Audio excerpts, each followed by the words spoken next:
कोई पूछ रहा था किसी निज जनों से, महाराज जी कोई चमत्कार करते हैं, महाराज जी कोई चमत्कार बताते हैं? वो सोचते कोई जादू कोई टोना, इतने लोग लगे कोई जादू तो जानते होंगे। अरे सद्य वशीकरण चूर्ण मनंत शक्तिम तम राधिका चरण रेणु मनुस्मरामी, अखिल कोटि ब्रह्मांड नायक को अधीन कर ले ऐसी रज में रहते हैं, चमत्कार कौन सा? महारानी के गोरे चरणार बिंद की ठसक और राधा राधा नाम तुम देखो, तुम्हारे हृदय में कैसा चमत्कार उदय होता है। कौन सा आजकल लोग ऐसा चाहते हैं। देखो ये 500 की गड्डी, अरे भाई महाराज बस ये नारियल, अरे चले जाओ 100 रुपया के कितने नारियल ले, 1-2 नारियल 4 नारियल, भजन से नारियल पैदा कर दिया, इत्र 50 रुपया का इत्र मिल जाएगा, उसके लिए चमत्कार भजन। और बोले इत्र निकाल दिए और नारियल निकाल, सबके देखते देखते कुछ नहीं, बोले केला निकाल दिया, ठेलिया खरीद ले यार 1000-2000 में, क्या पैसा, क्या भजन का फल है। ललित किशोरी जुगल जिस्क में बहुतों का घर गलते देखा, डूबा प्रेम सिंधु में कोई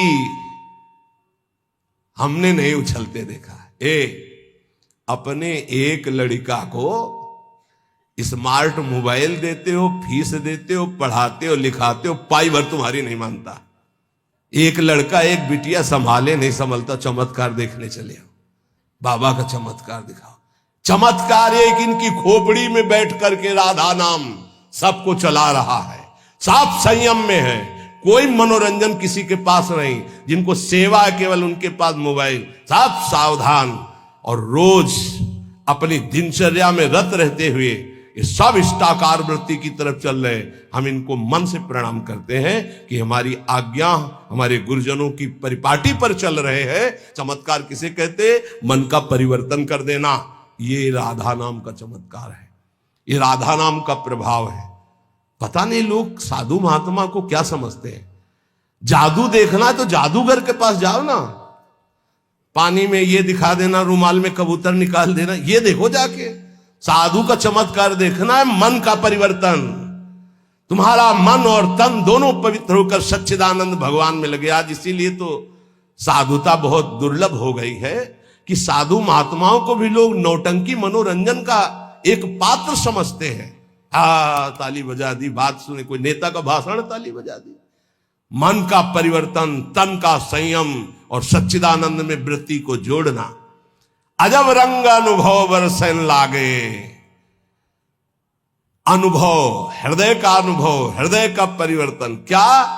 बोले काम क्रोध मद आस वासना अर्क जवास ही झरने लागे, अजब रंग अनुभव बरसे लागे। जब वर्षा होती है तो ये अर्क और जवास ये अपने आप सूख जाते हैं, नष्ट हो जाते हैं वर्षा में, और सब जगते हैं ये नष्ट हो जाते हैं। बोले जब राधा राधा राधा राधा और इसका जब रंग बरसने लगता है हृदय में, तो काम क्रोध मद आस वासना ये अपने आप नष्ट हो जाते हैं। जैसे वर्षा होते ही अर्क और जवास नामक पौधे ये अपने आप नष्ट हो जाते हैं, और दूसरे सैकड़ों पौधे हरे भरे हो जाएंगे, पर ये नष्ट हो जाएंगे। तो ऐसे ही काम क्रोध लोभ मोह मद वासना नष्ट हो जाती है, और नाना प्रकार की भाव तरंगे प्रिया प्रीतम की उठने लगती है। लोभ मोह परद्रोह दोष दुख कलि कुचाल सब तरसे लागे, इंद्री दमन अमन सब भात ही अरुचि होत अब छर से लागे, अजब रंग अनुभव बरसे लागे। कब जानो हमारी साधना रंग ला रही है? जब काम के वेग को, क्रोध के, मोह के, मद के, इन सब के वेगों को सह गए, कोई प्रभाव नहीं, अंदर से शांत। किसी से कहना मत, क्योंकि कहने से सत्ता दृढ़ होती है। अंदर जो विकार आते हैं किसी से मत कहो, कोई भी क्रिया मत करो, शांत उस समय नाम जप करो, देखो अपने आप सब नष्ट हो जाएंगे। और नष्ट आपको नहीं करना, कोई है आपका जो आप पर नजर रख रहा है। कोई आक्रमण आपको परास्त तब तक नहीं कर सकता जब तक आप आज्ञा का उल्लंघन नहीं करेंगे, आप अपने हाथ से कोई क्रिया नहीं करेंगे, आप कोई गंदे दृश्य नहीं देखेंगे, तब तक किसी की ताकत नहीं कि आपको भ्रष्ट कर सके। ध्यान रखना, क्योंकि आप गुरु कृपा कवच में हैं। जब आप आज्ञा उल्लंघन कर देंगे तो फिर लक्ष्मण रेखा पार हो गया, फिर आपको दंड भोगना पड़ेगा। लोभ मोह परद्रोह दोष दुख कलि कुचाल, ये सब तरसें लागे, अर्थात वो चाहते कि मैं इसको अपने अधीन करूं, पर हिम्मत नहीं कि छू सके। किसको? जिसकी जिह्वा पे राधा राधा नाम और हृदय में गुरु कृपा का अनुभव शुरू हो गया है। इंद्रिय दमन, ये पहचान है साधुता की, नहीं तो फिर नाटक है, पाखंड है, दंभ है। बिन विवेक वैराग्य भक्ति बिन सत्य नये को मानो, भगवत विमुख कपट चतुराई सो पाखंडे जानो, चाहे गृहस्थ हो चाहे विरक्त। अगर इंद्रियां संयम में नहीं है, मनमानी विकार भोगे जा रहे हैं, तो नौटंकी नाटक भले हो सकता है, वो गृहस्थ उपासक है ना, वो विरक्त उपासक है। इंद्रिय दमन तो अमन सब भाते हैं, सब भात से मन अमना हो गया है तो परम शांति परम चैन है। क्षमाशील संतोष सुराई शांति सहज सुख सरसें लागे। उपासक के अंदर क्षमा बढ़ने लगा, चाहे जितना कोई अनिष्ट करे, कभी द्वेष हो ही नहीं सकता, कभी उसको साप दे ही नहीं सकता, कभी उसका मंगल नहीं कर सकता, जिसके ऊपर राधा नाम की कृपा हो गई है। क्षमा, जाओ, तुम्हारा मंगल हो, भगवान तुम्हारा कल्याण करे। संतोष, किसी भी परिस्थिति में शोक नहीं होगा, जैसे प्रभु रख रहे हैं, बड़ी कृपा है। शांति, कोई भी द्वंद्व से अशांत नहीं कह सकता। सहज सुख सरसें लागे, सहज सुख आत्म सुख है, आत्म सुख का रसास्वादन होने लगा। दास बना, ये कैसे हुआ? नाम जपी, पहले दास शब्द है, आश्रय। बहुत जोर की बात हमारे हृदय में बार बार उठती कि ये लोग समझ जाएं कि भगवत प्राप्ति आश्रय से होती, आश्रय से, दृढ़ आश्रय। दास बना पहले, जप नाम दूसरा। बिगड़ी जन्म अनेक की अभय सुधरे, आज हो ही राम को पहले, फिर नाम जप दूसरा, फिर तज कुसुमाज तीसरा। और यहां से शुरू किया जाता है सब उपदेश। पहले विकार त्यागो, फिर नाम जप करो, फिर भगवान की शरण में हो। ऐसा नहीं होता, पहले भगवान की शरण में हो, नाम जप करो, तुम्हें बल मिलेगा, विकार छूट जाएंगे। उपजा मुक्ति, मुक्त पद, बहुत सुंदर महात्माओं के वचन है। पहले भगवत दासत्व आश्रय, खूब नाम जप, तो बोले मोक्ष पद भी हृदय में ही प्रकाशित हो गई। ये मोक्ष पदवी क्या है? इसकी पहचान क्या है कि आप मुक्त हो गए हो? शत्रु मित्र समजान मान मान अपमान सम दुख सुख लाभ नहान याजु कृपा हरिवन, ये मुक्त पुरुष का लक्षण है। चाहे शत्रु हो उसके साथ व्यवहार कर रहा हो, या मित्र हो, दोनों में समान भाव, मान और अपमान में समान भाव, सुख दुख में समान भाव, लाभ हानि में समान भाव, जय पराजय में समान भाव। ये जिसके हृदय में आ गया वो मुक्त हो चुका है।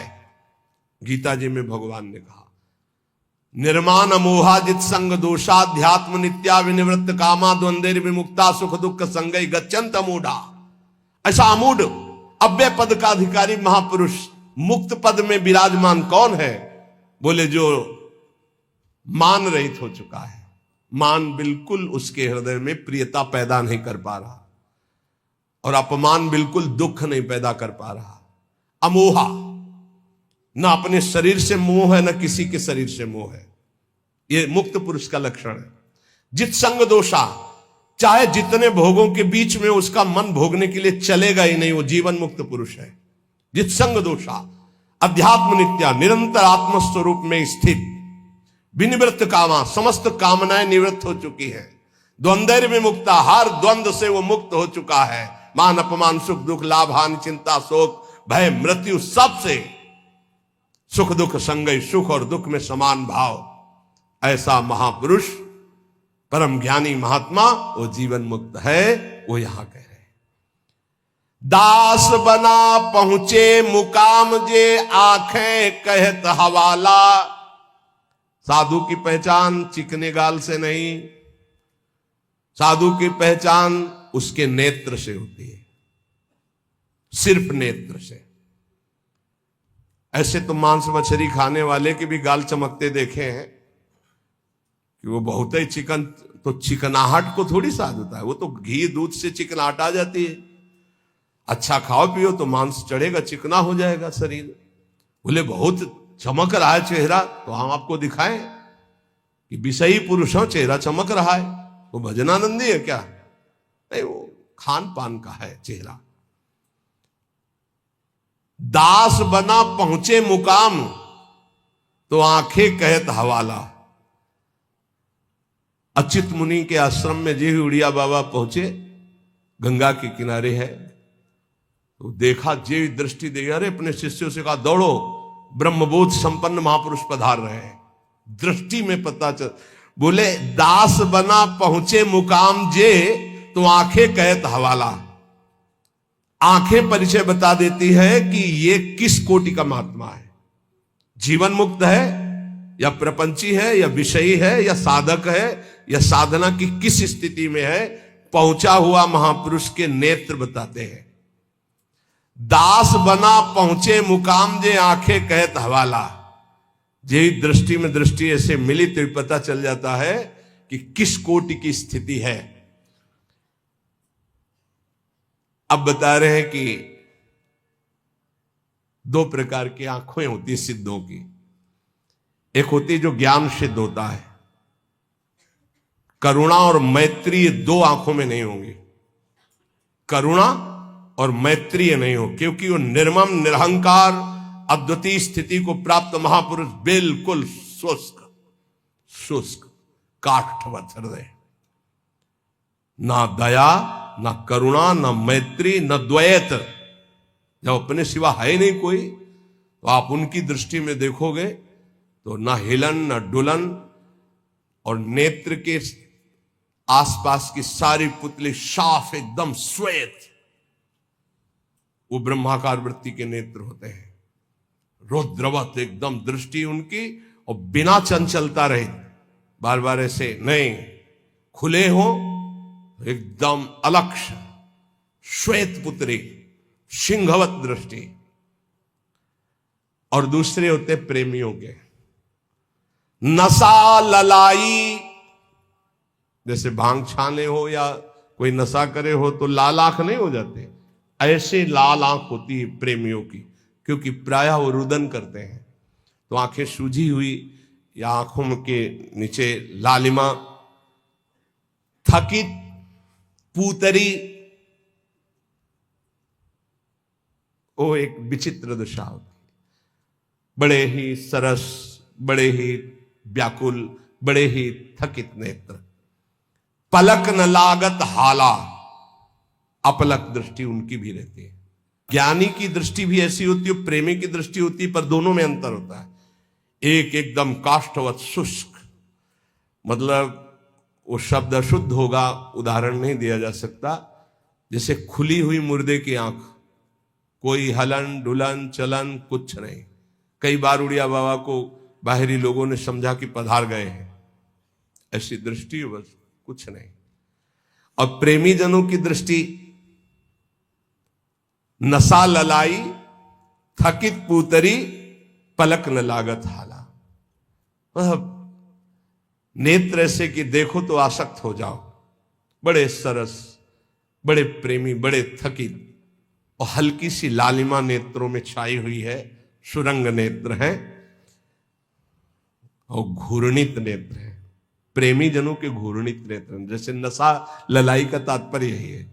थोड़ी थोड़ी देर में ऐसे आपको लगेगा कोई नशा खाए है क्या ये, उनके नेत्र, क्योंकि प्रिया प्रीतम के उस प्रेम रसाशों में उनके नेत्र झूमते हैं। अलसाने से रहित हमेशा, हरिजस सुनि दृग नीरा। थोड़ी सी प्रभु की बात सुने कि आंखों से आंसू की धारा बहने लगी, और अलसाने से रहते हैं, न सोना न जागना, अखियां रूप के रंग रंगी, निरखी स्वरूप कुंवरी राधे को, याही माही पगी। ये अखियां रूप के रंग रंगी, न सोई न जगी।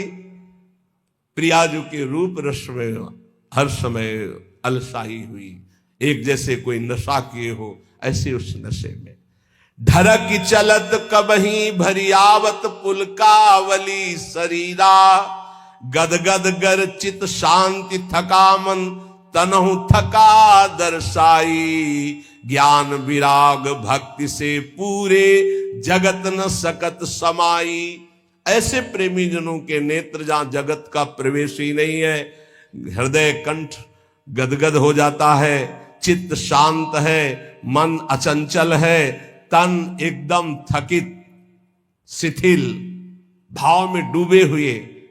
बोले ऐसे जो महापुरुष होते हैं तो दास बना पहुंचे मुकाम जे आंखें करत हवाला। ऐसों के नेत्र बताते कि मुकाम में पहुंचे हुए ये जन है। श्री भगवान जगत गुरु श्री कृष्ण चंद्र जी कह रहे हैं जो पहुंचे हुए महापुरुष है वो शरीर को अपने वश में किए होते हैं। यही सबसे बड़ी चूक हो रही है। ये बहुत बड़ी चूक है जो हमारी निंदा का कारण बनती है। हम संतों की या भक्तों की जो निंदा का कारण बनता है वो ये नाशवान दुष्ट नीच शरीर है। इसको जब तक मैं माना जाएगा ये नीच आचरण कराता ही रहेगा, गुरुजनों की, आचार्यों की, भगवान की निंदा करवाता रहेगा। एक शरीर से गलती होने पर समस्त साधुओं की तरफ लोगों की दृष्टि अश्रद्धा से हो जाती है।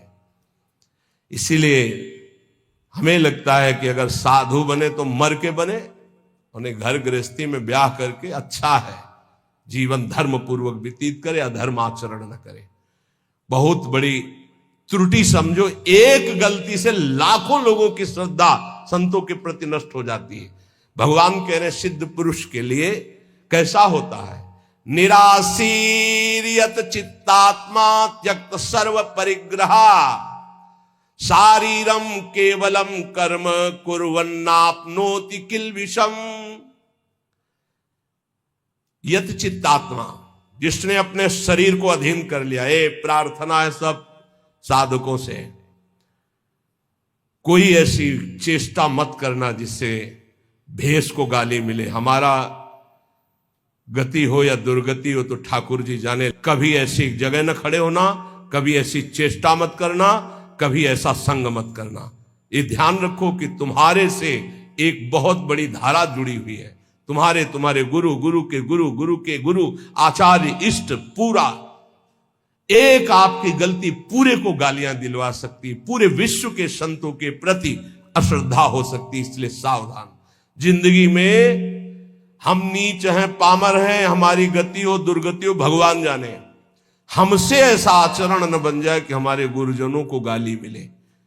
उन्होंने कोई हमारे साथ धोखा दगा नहीं किया, मंत्र दिया, उपासना दिया, वेश दिया, तो आचार्य और गुरु और इष्ट इनको गाली न पड़े, हर समय सोचना चाहिए।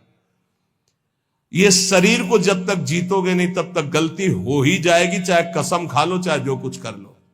इस दुष्ट शरीर को जीतना चाहिए। बात ध्यान से समझे ना, ये बहुत दुष्ट है। जीवन हो जा रहा खवाए खवाए खवाए खवाए, अब घाया नहीं आज तक। जीवन हो गया दिखा दिखा करके दुनिया को, आंखें नहीं भरी, कान नहीं भरे। ये वही दुष्टता, अपनी चाल, ये देखना, ये सुनना, ये भोगना। यह चित्तात्मा सांसारिक आशाएं और इच्छाएं जब तक है शरीर को वश में नहीं कर सकते। साधुओं के वैराग्य मार्ग में या भगवत भक्त होकर के चेहरा बनाने की जरूरत नहीं है, स्वरूप बनाने की जरूरत। स्वरूप को प्रकाशित करो, पूरा विश्व नमन करेगा। चेहरा तो नौटंकी नाटक वाले बनाते हैं, जब थोड़ी देर के लिए साधु बनते हैं वो बनाते हैं, जिससे पूरा साधुता का हम रोल कर सके। हम रोल नहीं करते, हम उस मार्ग में चलने वाले पथिक हैं। साधुता का रोल 2 घंटा कोई कर सकता है, लेकिन जीवन भर साधु बन के रहना वो बहुत कठिन बात है। इसलिए ये नहीं, हम भगवत मार्ग के पथिक, हमारा कोई भी बाहरी शारीरिक नाटक ऐसा नहीं होना चाहिए जो धर्म विरुद्ध हो, बिल्कुल समझ के चलना चाहिए। आज आचार्यों गुरुजनों के चरणों में बैठ करके साधुता का भाव नहीं,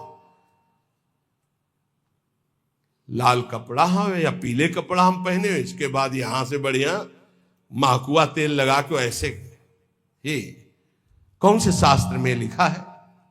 तुम्हारी कौन सी परिपाटी, कौन सा भेष ऐसा है? बिल्कुल नहीं। आज कोई टोकने वाला नहीं, इसीलिए बहुत से बिना गुरु प्रदत्त वेश धारण किए और वो मनमानी आचरण करते हो, कहा जाता साधु। पहले पैजामा कुर्ता कहा जाता साधु, साधु पैंट शर्ट पहने कहा जाता साधु, बड़ा बड़ा टाइटल लिखा जाता है। अब उनके जब आचरण होते तो बोले अमुक संत भ्रष्ट हो गया। संत परिपाटी देखो, संतों की मर्यादा देखो, संतों के चरणों में बैठकर जो साधुता सीखी जाती है वो कब हुआ? यत चित्तात्मा भगवान कह रहे हैं, यत चित्तात्मा। बहुत अच्छे से समझ लो, संसार में जब तक शरीर के भोगने की कोई भी आशा रहेगी तो साधुता नहीं टिक पाएगी। बहुत इसे धैर्य पूर्वक, सांसारिक इच्छा, सांसारिक भोगों की चाह, इससे तुम्हारा शरीर अपवित्र हो जाएगा। तुम्हारे द्वारा ऐसे आचरण होंगे जिससे तुम्हारी साधुता नष्ट हो जाएगी। शरीर और इंद्रिय और मन के वशीभूत होकर के जो आचरण किया जाता है वो निश्चित अपवित्र है और वो अधर्म होगा और वो गालियां दिलवाने वाला ही होगा। श्रद्धा उपजाना बहुत कठिन होता है भाई, बहुत कठिन होता है। नास्तिक के हृदय में श्रद्धा प्रकट करना, विषयी पुरुष के हृदय में श्रद्धा प्रकट करना और नष्ट करना एक क्षण की बात होती है। जन्म जन्मांतरों की सुकृत एकत्रित होने पर श्रद्धा होती है और एक चेष्टा पूरी लाखों की श्रद्धा नष्ट कर देगी। लाखों का मंगल करने का पाप लगेगा उसको और वो दुर्गति को प्राप्त होगा। इसलिए साधु वेश में बहुत होश में, ये कोई खिलवाड़ नहीं है। ऐसे लोग करते तो खिलवाड़ नहीं, सारी जिम्मेवारी है आपकी। ऐसे कर दिया तो जिम्मेवारी, उनकी श्रद्धा की रक्षा करना तुम्हारा कर्तव्य बन गया। उनके कल्याण की तरफ तुम्हारी दृष्टि जानी चाहिए। ऐसा कोई ये नहीं कि तुम स्वामी बन गए तो जो मनावे सो आचरण करो, ऐसा नहीं है। शरीर इंद्रियां अंतःकरण सिद्ध पुरुष के वश में होता है। साधक को चाहिए कि इनके वश में होकर कोई कार्य ना करे। तुम अकेले नहीं हो, तुम्हारे साथ बहुतों की निंदा होगी या बहुतों की प्रशंसा होगी, ये बात ध्यान रखना है। केवल अपना जीवन होता तो कोई बात नहीं है, गलती हो गई, त्रुटि हो गई या पिट गए या जो भी हो गया सब हो गया।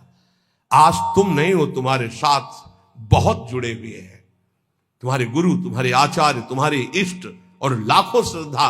अगर एक भी त्रुटि तो लाखों की श्रद्धा और पूज्य जनों का अपमान घोर नरक पहुंचा देगा, दुर्गति करवा देगा। त्यक्त सर्व परिग्रहा, जो सिद्ध पुरुष होता है उस शरीर को ही अपना नहीं मानता तो और परिग्रह की बात क्या है। सब सन्यासी हो जो भगवत मार्ग के पथिक हैं, ये तो सर्वाणि कर्माणि मयि सन्न्यस्य मत्पराहा, सारे कर्म भगवान को अर्पित करके जो भगवान के परायण है, चाहे गृहस्थ हो चाहे विरक्त हो, वो सन्यासी है। जो मन का निसंकल्प और वाणी का मौन दंड और शरीर का निष्कर्म संयम पूर्वक, अगर ये दंड नहीं तो किस बात का सन्यासी। भगवान ने एकादश स्कंद में कहा है, वाणी का मौन, मन का निसंकल्प और शरीर का निष्क्रिय, ये सन्यास धर्म का स्वरूप है। तो निष्क्रिय दो प्रकार से होता है, एक जो कर्म का त्यागी होता है, एक होता है कर्म समर्पण करने वाला। भक्त कर्म समर्पण करने वाला सन्यासी होता है। ये तो सर्वाणि कर्माणि मयि सन्न्यस्य मत्पराहा। सब प्रकार के भोग संग्रह सामग्री का अपनापन भाव ना रखना, चाहे गृहस्थी में हो चाहे विरक्ति में हो। गृहस्थी में तो नाथ सकल संपदा तुम्हारी, मैं सेवक समेत सुत नारी। विरक्ति में तो जो हमारे पास मिला है वो साधु सेवा, भगवत सेवा के लिए मिला हुआ भगवत प्रदत्त वस्तु है। अपना अधिकार नहीं, अपने नौकर है, सेवक है, सिर्फ सेवा। अगर अपने सुख के लिए किसी सामग्री का संग्रह कर लिया जाए, अपने भोग की बात वस्तु मान ली जाए, तो वो उसी की दुर्गति कर देगी, ध्यान रखना।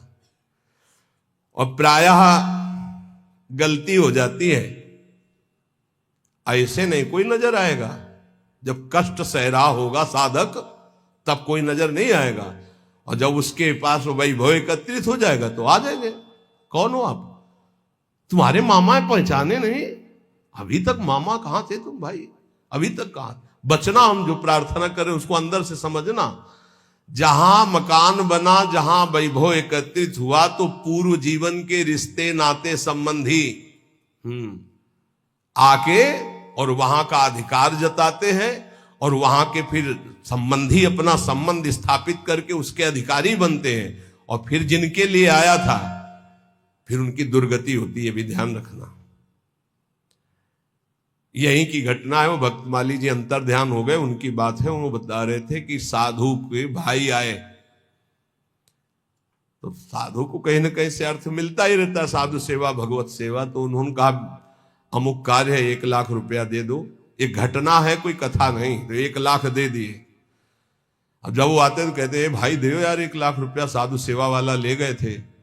अरे भाई दे देंगे, बड़ी समस्या गृहस्थी में रहती है। आप तो बाबा जी हो, आपको क्या पता गृहस्थी में। अब भाई है तो कह नहीं सकते हो। इतने में उनका शरीर पूरा हो गया संत भगवान का। जानते हो क्या बने थे? श्वान, कुत्ता। आश्रम के बाहर बैठे पिल्ले के रूप में। तो किसी महापुरुष को स्वप्न दिया कि मेरा उद्धार करवा दो, मेरे से गलती हो गई। 1 लाख रुपया अपने भाई को देने के कारण मेरी गति बिगड़ गई, और मैं वृंदावन में ही अमुक आश्रम का हूं, अमुक हूं, सामने बैठा हुआ हूं, आप आके मुझे देख लीजिए, मैं आपको पहचानता हूं। तो वहां गए तो बहुत हष्ट पुष्ट एक पिल्ला बैठा था, पुचकारा और गोद में उठाया। बोले महाराज आप चिंता मत करो, बाप का कल्याण होगा। उसके भाई के पास गए और कहा होश में जैसे बने तैसे चुपचाप 1 लाख रुपया मैं ब्याज सहित दो, नहीं हम तुम्हारे पास शासन अपना जब लागू करेंगे तो आप परेशान हो जाओगे। तुम्हारे भाई की दुर्गति हो गई जो महात्मा थे।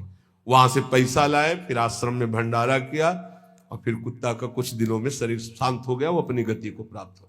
समझो, वैभव जहां बढ़े तो संसार के सेवा के लिए वैभव मिलता है। साधु सेवा, गौ सेवा, भगवत सेवा। और घर वाले परिवार वाले के बिटिया का ब्याह है, हमारे सहारे पैदा किया था क्या?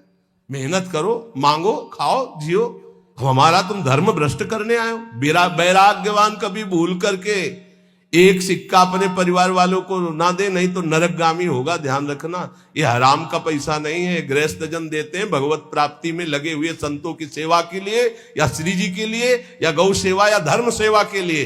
परिवार सेवा के लिए कोई कह के दे तो बात अलग है।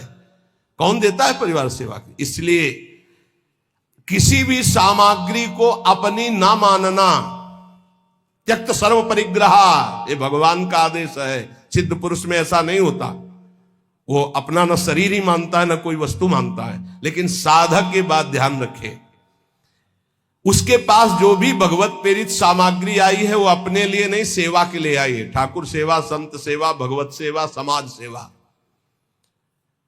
जो भोग बुद्धि से अपने लिए संग्रह करता है उसकी बुद्धि भ्रष्ट हो जाती है और वो पतित हो जाता है। बस ये बात है, अपने लिए नहीं।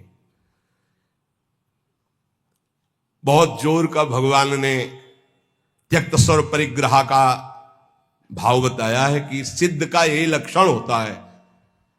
और ऐसे महापुरुषों के दर्शन किए प्रयागराज में, टाट की लंगोटी और एक बोरे का टाट ऐसे उड़े हुए, और ट्रक का ट्रक घी और चीनी और मैदा उतरता, ऐसे भंडारे चलते, पूछो मत। जो उनके भगत थे सबके चरण धोना, सबको नम्रता पूर्वक भगवान की तरह बैठालना और खूब प्यार से पवाना। और जो महात्मा जी थे वहां के, एक टाट और पट्टा ऐसे टाट का ऐसे उड़े हुए, और ऐसे ही रेती पे लेटना, ऐसे झोपड़ी बनी हुई थी उनकी, उसमें लेटना। और अरे वैभव की भीड़ लगी हुई थी। और आप जब सब संत पा लेते थे तो सब संतों की जूठन जो बचती उसी में एक दो और मिलाकर, क्या जीवन उनका, कोई संगय प्रयोग, वैभव तो पूछो मत। कोई दिन ऐसा नहीं होता था कि 2-4 हजार रुपए एक संत को दक्षिणा में ना मिले। एक से एक कंबल, एक से एक सब। पर देने वाले जब ऐसे, तो वहां त्यागी ही त्यागी ज्यादा थे। देने वाले परेशान थे कि यहां कोई लेता नहीं है। और सामान की ऐसी, ये वास्तविक बात यही है कि स्वयं परिग्रह रहित होकर के समाज सेवा में एक विरक्तानंद नाम के महापुरुष थे, उन्होंने कहा स्वामी जी बहुत हो गया, बुढ़ापा है, आप इतना कष्ट सह रहे हो, क्यों सह रहे हो, अब तो आप वस्त्र धारण कर लो। वो वहीं पास में ही बैठे थे। तो उनका तुमको मैं बूढ़ा नजर आ रहा हूं, ऐसे कहा बूढ़ा नजर आ रहा हूं, अभी चलो बराबर गंगा जी में खड़े होकर देख लो कौन बूढ़ा होगा। तितिक्षा की मूर्ति और मुस्कुराहट ऐसी, और त्वचा एकदम सांवली हो गई थी, प्रकृति का वार सहते हैं, और जब दृष्टि उठाए तो अमृत की वर्षा होती है। संतों में एक अद्भुत ऐसे दृष्टि से देखे तो अमृत की वर्षा होती, क्योंकि भगवदानंद में डूबे। अनिकेता, अनिकेत भगवान को बहुत प्रिय है। अनिकेत जिसके रहने के वास में ममता नहीं है। अनिकेत का मतलब जिसके घर नहीं, ऐसा नहीं, ये भी रहने का वास है और ये भी रहने का वास है, अपना नहीं है। बिल्कुल ऐसे समझो जैसे स्टेशन में रह रहे, गाड़ी आई चल दिए, स्टेशन में नहीं बैठे, खा रहे हैं, पी रहे हैं, बात कर रहे हैं, पढ़ रहे हैं, पर अंदर से क्या चल रहा है, हमारी गाड़ी आने वाली है, अमुक प्लेटफार्म में आएगी, वही इंतजार कर रहे हैं। बस हम मानो वृंदावन राधा के निकुंज प्लेटफार्म में बैठे हुए हैं, हमारी गाड़ी निकुंज वाली आने वाली है, बिल्कुल तैयारी में बैठे हैं, अपनी अटैची फिट है राधा नाम की, वो पास बना हुआ है निज मंत्र निकुंज का, बस आवे गाड़ी और चल दिए। राधे श्याम भी कहने की फुर्सत नहीं इस गाड़ी में, इतनी रफ्तार की गाड़ी है कि अच्छा भैया ऐसे नहीं है, बस चल दिए। बस ऐसी तैयारी में रहो, यहां राधा के कुंज में कैसे रहना है, स्टेशन में जैसे रहना है।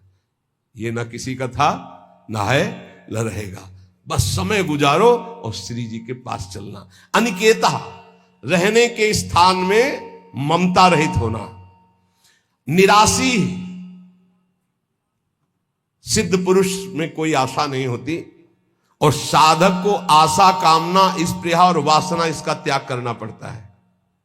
आशा किसी से नहीं, कामना कोई नहीं, स्पृहा कहते हैं कि कम से कम इतना तो चाहिए ही, ये भी नहीं, और वासना जो अंदर अंतःकरण में दबी होती है, इन सबको सहना है, सहने से ही मिटता है।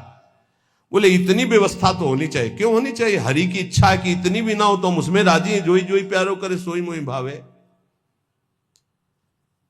हमें लगता है 25 वर्ष तो कुल्ला नहीं किया होगा, 25 वर्ष, वो जो होता है ना पेस्टो या मंजन या कुछ नहीं, जीवन को भगवदानंद में डुबोने के लिए पेस्ट लेके थोड़ी घुमा जाता है, कोलगेट इसके लिए से कहां रखा है। अरे इतना गुड़ मिल जाए और एक कमंडल गंगा जल चला जाए, बड़े भाग्य की बात। निराशी, इतना चाहिए ये भी नहीं होना चाहिए, इतनी तो आवश्यकता है ही हमारे जीवन के लिए नहीं। यही वृंदावन की कह रहे, पीछे से सब अचला फटा था, राधा वल्लभ जी के दर्शन कर ले गए। एक ओमवती मैया नाम की विरक्त संत थी, राधा वल्लभी, पता नहीं भगवान विराजमान है या श्री जी की सेवा में गई, बहुत दष्ट पुष्ट ऐसे बैठती थी। आए बाबा, तो ये समझ में ना आवे, तेरो अचला फटा है, तुमका समझ में तो आवे, लेकिन समझ तब हो ना जब रुपया हो हमारे पास, तो कुछ है नहीं, जैसा श्री जी दिए वैसा है। सच्ची बाबा, हाँ भैया, तत्काल गई मार्किन लाई, तो वो देर लगती, वहीं बदल के बाद कि जिसको फिकर है वो करो, हमारे पास जो है जैसे है। निराशी, आशा भी नहीं कि इतना तो चाहिए ही, अगर वो भी फटके गिर जाए तो बाबा जी तो बाबा जी, भगवद आश्रित है। दिगंबर, दिग माने दिशाएं ही, अंबर माने वस्त्र, जिसका वस्त्र दिशाएं हैं। चलो व्यवस्था है तो पहले, नहीं है तो हमारी दिशाएं ही वस्त्र है, दिगंबर। और इसकी भी ट्रेनिंग हुई है काफी, कई महीने इसकी भी हुई, सन्यास में इसका भी सन्यास दिया ही जाता है दिगंबर करके।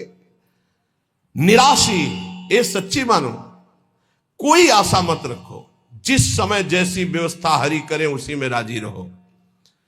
बाहर से भोग सामग्री में अपनापन नहीं हो, अंदर से किसी भोग सामग्री की इच्छा भी न उत्पन्न होने पावे, उसे निराशी कहते हैं। ऐसा महापुरुष शारीरम केवलम कर्म कुर्वन् नाप्नोति किल विषम, वो केवल शरीर संबंधी कार्य करता हुआ भी पाप को प्राप्त नहीं होता, क्योंकि आशा, कामना, स्पृहा, वासना, ममता रहित जो महापुरुष है, इसीलिए कहा गया महापुरुषों की केवल बात के अनुसार उनके जो आचरण हो वो मानो। सब आचरण उनके अनुकरणीय नहीं होते, क्योंकि भगवान यह कह रहे शारीरम केवलम कर्म कुर्वन् नाप्नोति किल विषम, वो शरीर संबंधी ही केवल कर्म करता हुआ पाप को भी नहीं प्राप्त होता है। जैसे श्रीमद राधा सुधानी दी, कर्माणि श्रुति बोधितानि नितराम कुर्वन्तु कुर्वन्तु मा गूढ़ाश्चर्य रसास्त्रगादि विषयान गृह्णन्तु मुंचन्तु वा। हमें महापुरुषों का अनुकरण नहीं करना, उनकी उपदेश से जो उनके आचरण मिले वो बात हमें माननी है। नापनोति किल विषम, उनको कभी कोई पाप स्पर्श नहीं कर सकता। वो जन्म मरण रूपी बंधन से मुक्त हो चुके हैं, वो आशा रहित है, उनका किसी से संबंध नहीं है। इसलिए शरीर से जितने कर्म होते हैं वो सब अकर्म बन जाते हैं और उनको फल नहीं देते हैं। जो सिद्ध महापुरुष है उसके द्वारा जो भी होता है वो अकर्म हो जाता है। जैसे श्री भगवान सब कुछ करते हुए भी कभी बंधन को प्राप्त नहीं होते। भारी से भारी युद्ध कर रहे हैं, भारी से भारी व्यवहार में देखे गए, भारी से भारी प्रियता में देखे, कभी कुछ। जो निवृत्ति परायण सिद्ध महापुरुष है उसमें कभी कोई भोग लालसा नहीं होती। भोग लालसा रहित होकर जो भोग भोग रहे हैं दिखाई दे रहा है। जैसे दुर्वासा जी की कोई आशा नहीं, गोपियों ने सब उनको पकौड़ा, खीर, दुनिया की चीजें पवा दी। बोले अब वापस कैसे जाएंगे? बोले आए कैसे यमुना जी? बोले भगवान ने कहा था मैं अखंड बाल ब्रह्मचारी हूं, अगर तो यमुना जी मार्ग दे दे, ऐसा कहना। तो मार्ग दे दिया। तो बोले कह देना दुर्वासा ने दूब रस के सिवा जबान में कुछ न रखा हो तो यमुना जी मार्ग दे दे। गोपियों ने कहा मनो खीर पुआ तो हम सबका पा गए, कह रहे हैं कि दूब के सिवा न रखा हो। इसका मतलब समझते हो? इच्छा रहित महापुरुष, अनिच्छित, उनकी कोई इच्छा नहीं। तो ऐसे इच्छा रहित महापुरुष के द्वारा संयोग वशात जो भी कार्य हो जाते हैं वो अकर्म बन जाते हैं। उनको कोई भी दंड या कोई भी पाप कर्म स्पर्श नहीं कर सकता। इसलिए बड़े बड़े महापुरुषों की लीलाएं देखी जाती है, विचित्र कोटि की लीलाएं देखी जाती है। बिल्कुल उनका अनुकरण न करे। जैसे आद्य गुरु भगवान शंकराचार्य मछली खा गए, फिर कांच पी गए, सबकी सामर्थ्य थोड़ी है। बहुत एक सिद्ध महापुरुष थे कूटस्थ स्वामी, उनका नियम था खप्पर ऐसे कर दो, जो डाल दोगे वो पालेंगे, जो डाल दोगे। तो कुछ उपद्रवी गांव के लोग थे, जब ये पता चला कि ऐसे नियम वाले हैं तो सीधे कोबरा को पकड़वाया, जो बीन बजाने वाले लोग होते हैं उनसे पकड़वाया और काट करके सीधे जहर सहित रांधा उसको और उनके खप्पर में डाल दिया। ब्रह्मार्पणम ब्रह्म हवीर ब्रह्महग्नो ब्रह्मणाहुतम ब्रह्मयुते गंतव्यम ब्रह्म के समाधिना, तत्काल उसको अर्पित करके पूरा पा गए ब्रह्मबोध संपन्न महापुरुष से। तो वहां के लोगों ने पूछा ये तो अभक्ष्य पदार्थ था। बोले तुम्हारी दृष्टि में, हमारी दृष्टि में भिक्षा थी। फिर एक ने उपद्रव किया, आकर के मदिरा डाल दी उसमें खप्पर। तो मुस्कुराए, उन्होंने कहा यहां तो कोई फर्क नहीं पड़ने वाला, पर तुम्हारी नरक की जो है गति पक्की हो रही। तुम भिक्षा में एक साधु को क्या दे रहे हैं? तो तत्काल वो खप्पर से लेकर के ढिड़का दिया।